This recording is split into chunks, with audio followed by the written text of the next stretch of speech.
Hello everyone, it's Michael here, and we are going to be doing uh, Smart Suite Library Administration. So it's very important that you're an administrator and that you have access to the administration module. Okay. Now, the way you can check whether you've got administration rights is click what you need to be signed in. Of course, that's your starting point.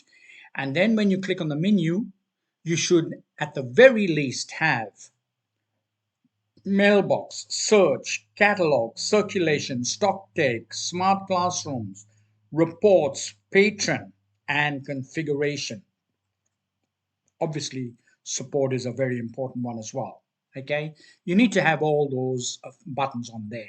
Okay, if you haven't got it, you're not an administrator, contact us and we'll make sure that you have administration rights. Now, once you're logged in, of course, you can contact us using the mailbox.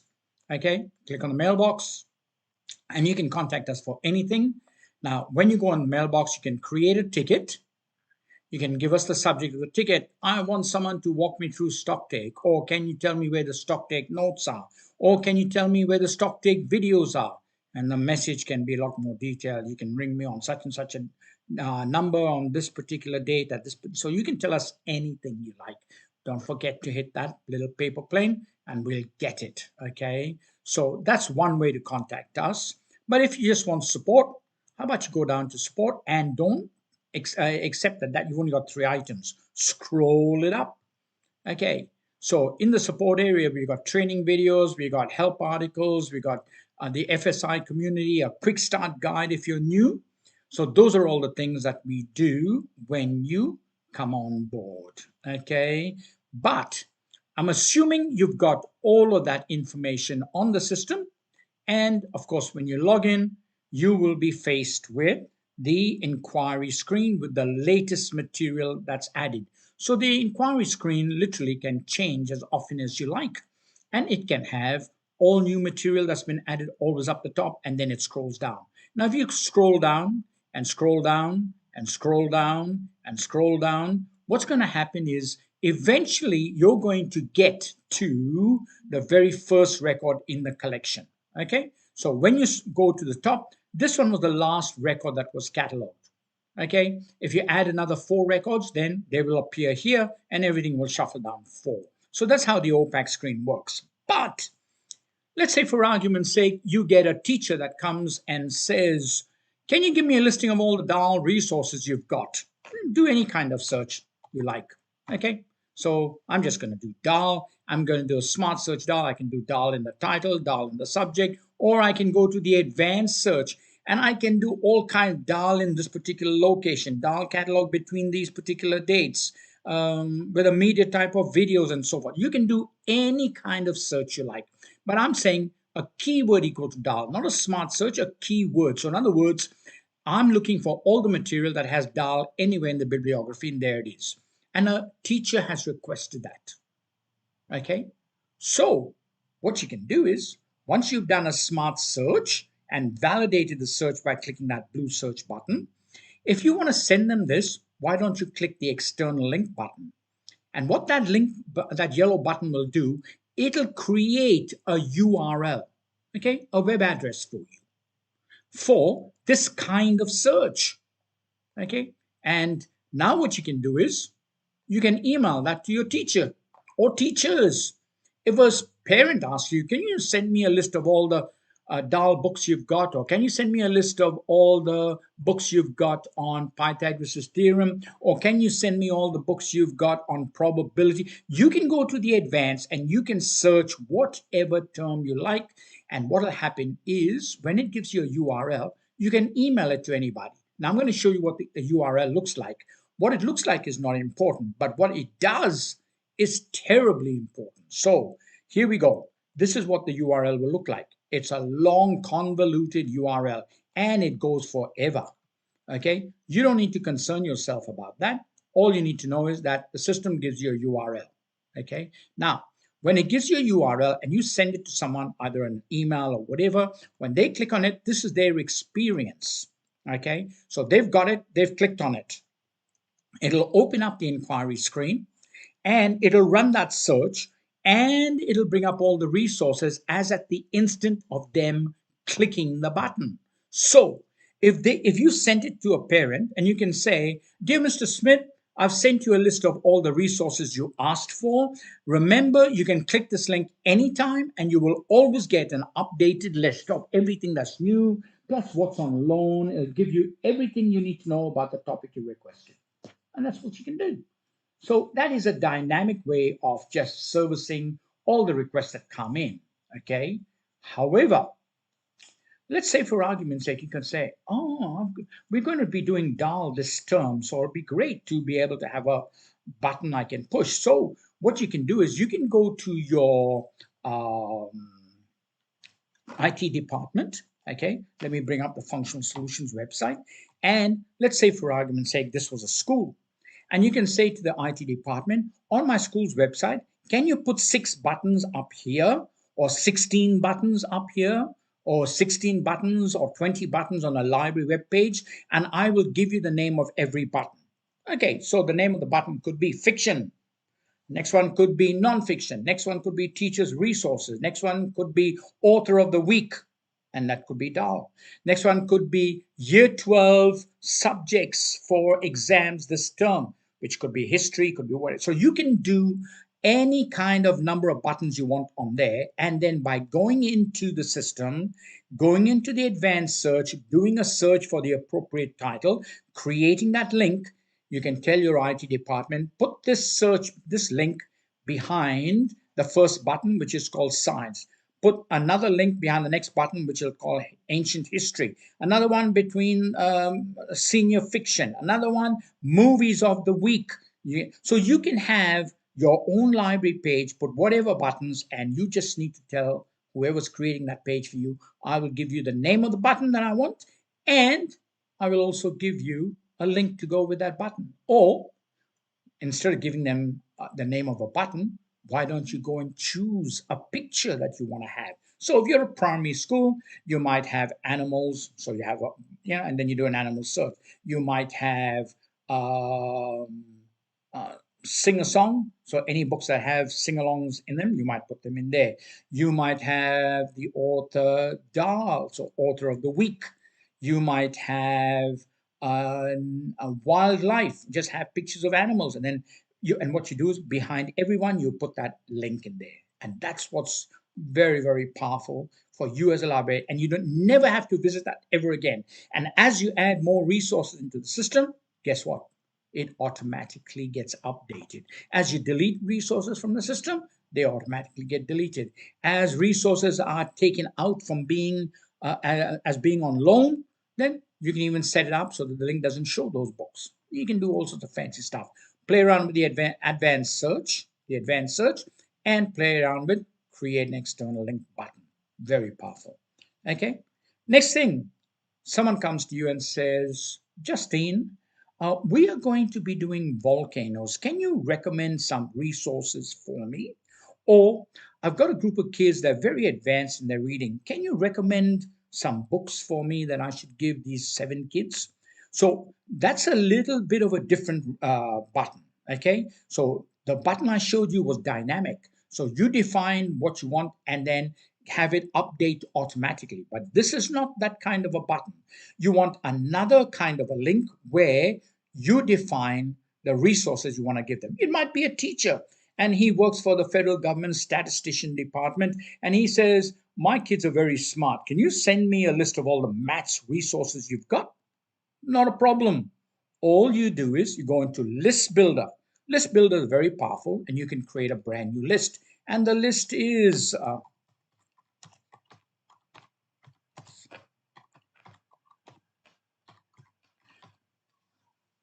Mike's Maths Resources. Okay, and then click the plus and that'll create the list. Okay, there it is. Now, quick add, that's important. So now you go ahead and search for maths. Okay, and then you add this one to the resource list, you add this one to the resource list. Then division. Okay, and then what will happen is you'll say, I want to add this YouTube video and this YouTube video, and I want to also add this particular book. Okay, and there they are. All right. So this is where you are predetermining the actual material to appear on that list. How do I give it to Mr. Smith, who's a statistician, the parent? Well, you can click a PDF and give it them, but you're better off to click the share. Okay, and put Mr. Smith's email address, and you just go share, and that's it. But what about if a group of students come to you and they're all doing history and they go, "Oh, Mr. Smith, we are doing history. We're looking for resources on World War II to do our assignment. What we're looking for," you say, "how about I just give you a list?" So what you do is you go in here and you type in history. Okay, you would have created a brand new list, of course, and you can say, "I want to give you this resource, this resource, this resource, and this resource." Okay, and now you'll share it. Now, when you go share, this time you'll put their email address there. However, it says static list. Because they're a group of students, they're all working on assignments together. Why don't you give them a collaborative list? Or why don't you send a collaborative list to the teachers who are teaching history? Collaborative list, and then you just go and share. What's the difference between a static list and a collaborative list? Well, a collaborative list, believe it or not, everyone will get it, but each and everyone can add their own additional resources to it, because they might add YouTube resources, they might have web resources, they might even search the collection and find other resources. But as each individual one adds resources, guess what? All the other lists will get automatically updated as well. Okay, so that's a way of doing lists on the system. The next thing we're going to deal with as a new user from an administration point of view, and that is I run emails every week. It takes me about 2 to 3 hours of my day running the emails. Isn't there a way to automate that? Well, straight answer is absolutely yes. Okay, so if you want to automate the overdues, first things first, click on the menu, click on the patron, and go to patron management and check that every one of your students has an email address. Okay, so they need to have an email address in here. Okay, now you might also consider making sure that in the parent field of the patron record, you've got the first parent or the second parent name. Okay, alternate parent, and you have the first parent's email and the second parent's email. That's very important. Okay, so basically, we'll assume you got Mr. Smith's email, you've got Mrs. Smith's name and email, and you've got the student Smith's email as well. Well, what benefit is that to me? Well, you can automate the overdue so you never, ever, ever have to hit run the overdue button again. How would you do that? Easy. Go to menu, go down to reports, and then go to reports. Okay. Now, in the reports menu, you can go to overdues. Okay. And in the overdues, what you might want to consider doing is making sure that you have overdue letters in the system. Okay, let me show you how that works. Click on overdue letters.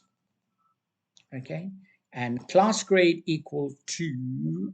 So what you can do before we go and do any of that, you can go, I want to configure the overdue letters. So you go configure, and instead of calling it overdue letters duplicate, overdue letters 60 days or less.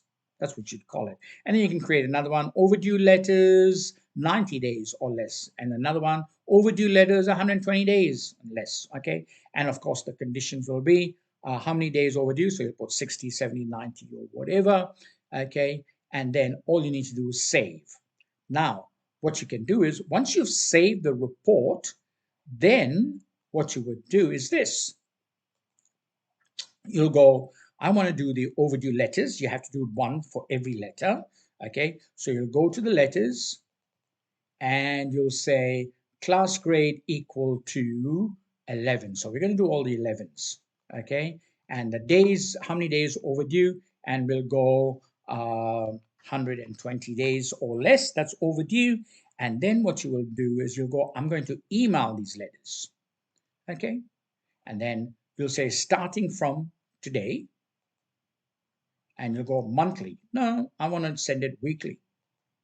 And I want to send it from 6 a.m. in the morning.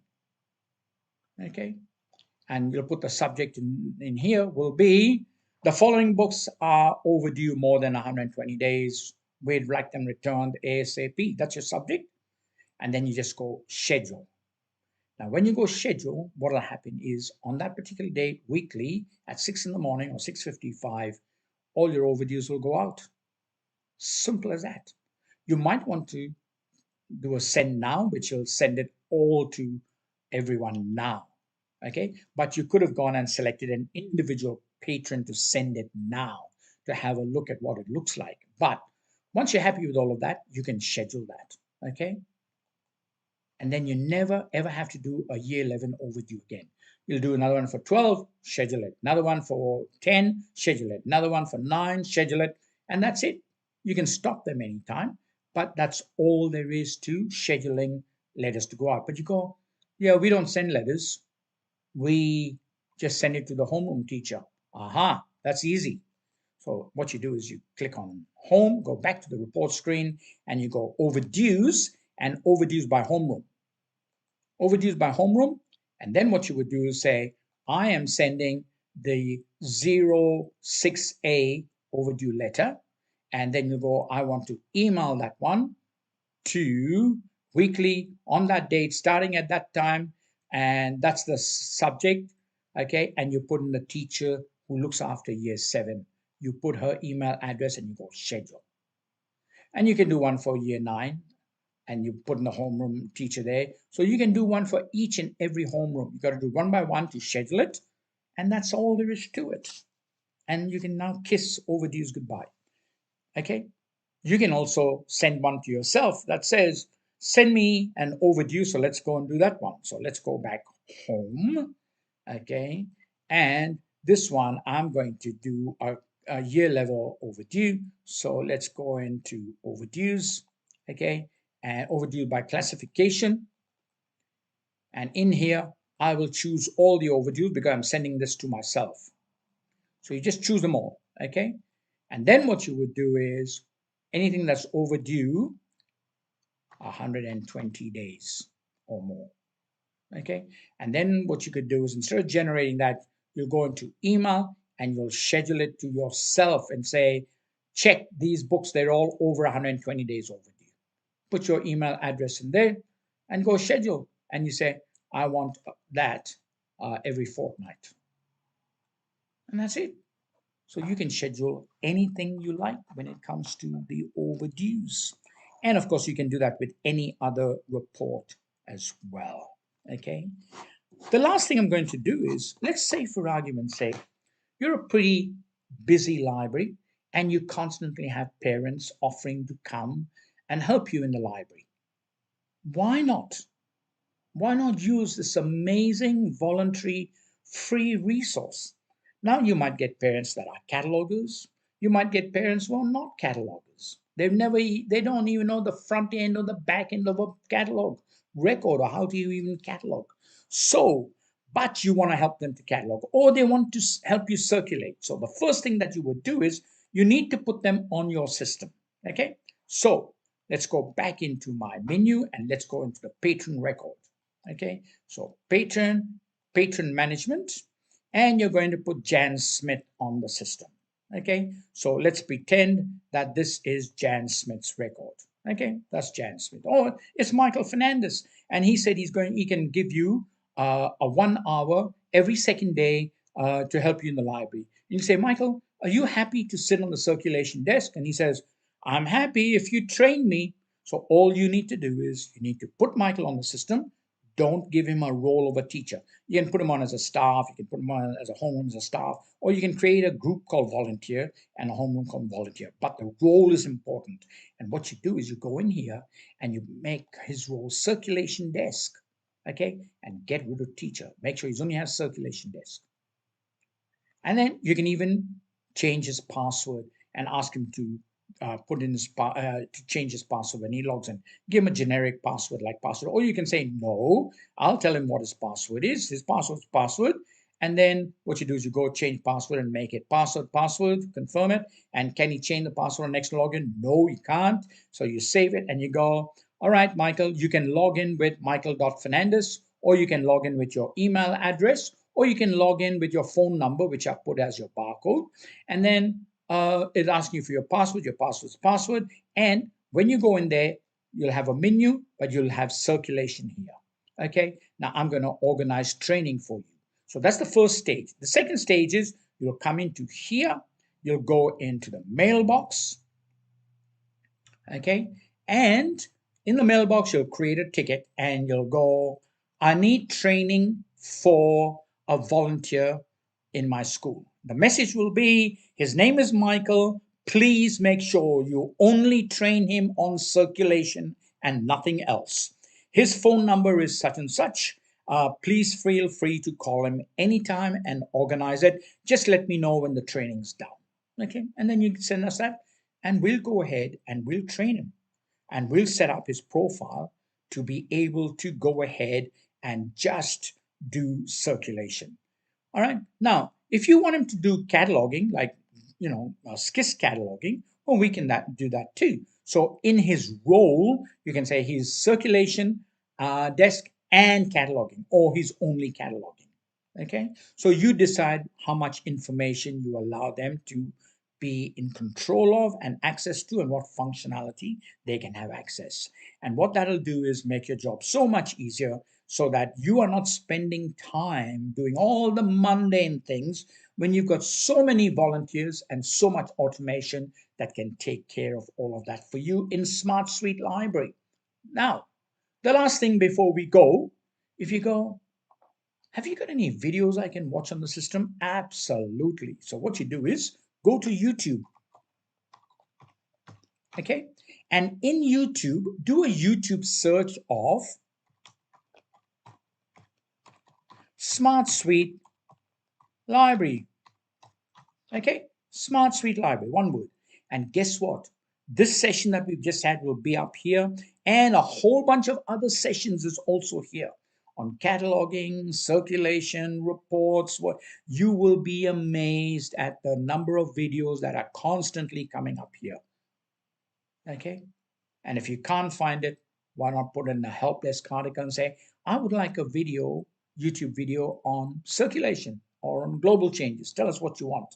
So instead of wasting your time, spending your time trying to find all this stuff, give us the job. We would love to be able to help you more directly. Thank you very much for allowing me to present SmartSuite, You're the Administrator, and how we can make your job a lot easier.